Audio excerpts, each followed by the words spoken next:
I put so much hopes into becoming a doctor, and it's who I am, but I felt that I had to let that idea and that dream go in order for me to fully heal.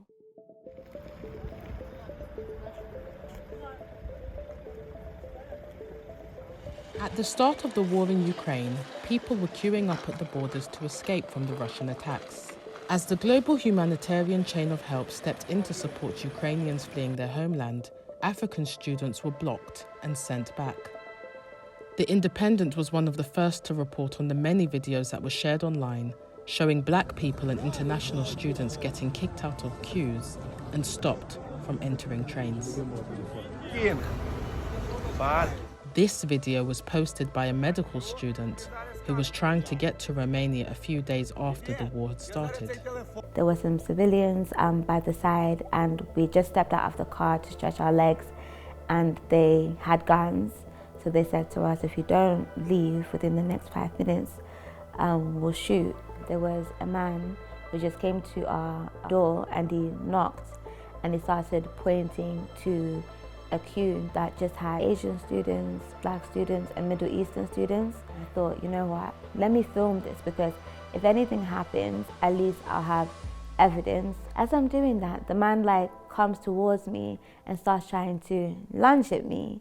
Behind him, the military were just there watching the whole incident. They didn't intervene. As a British woman born in Zimbabwe, Korrine decided to get her medical degree in Ukraine in Dnipro, one of the country's largest cities.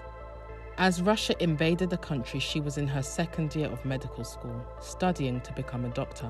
1 year after this video was filmed, The Independent reached out to ask her how she and others have been faring since the conflict erupted. I felt that I experienced an identity crisis because a major part of who I was or am is a medical student.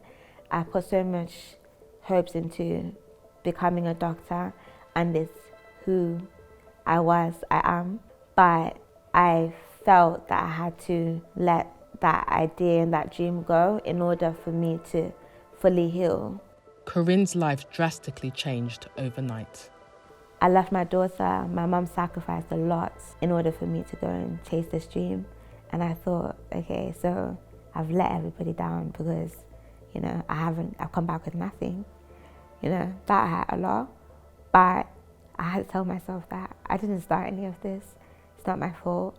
And even if I don't become a doctor, it doesn't make me any less than. Following outcry from African students, grassroots organisations, and black global celebrities, the United Nations finally acknowledged that black people faced racism at Ukraine's borders, silencing speculation that reports of discrimination were being falsified. But 1 year on, and still not enough help is being provided from global organisations, governments, and agencies to the 76,000 international students, mostly from African countries, who were based in Ukraine before the war. They are now displaced across at least 21 countries around the world, in many cases unable to complete their studies and unsure of the next move.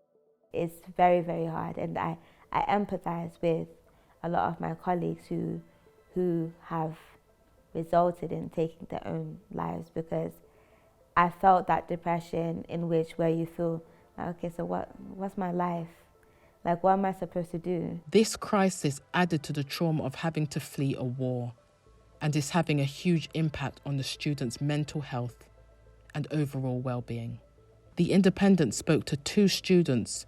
Whatever they're doing for Ukrainians, they should remember that Ukrainians didn't live in Ukraine alone. There were other people living in Ukraine with Ukrainians, and regardless of the color of our passports or the color of our skin or our hair, it's not really been great on my mental health. I've just been thrown into real life at such short notice, and I'm having to deal with life as a graduate, as somebody that's finished school and is in real life, but I'm still in school. I had to change everything about my life.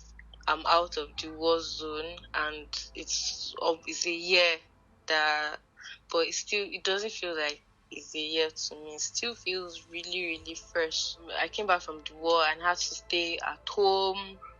I had to change my life. Before, I was in my space, I was in school, a learning environment, I could study, but because of the effect of the war, I didn't find myself being able to study for a long time.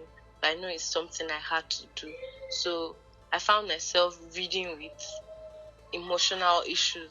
The focus now for Africans in Ukraine Education Fund is to ask, the global community as well as policymakers if scholarships and aid can be put in place so that this group of students can carry on with their education, because they shouldn't be tragedies of a war, and education is a fundamental human right.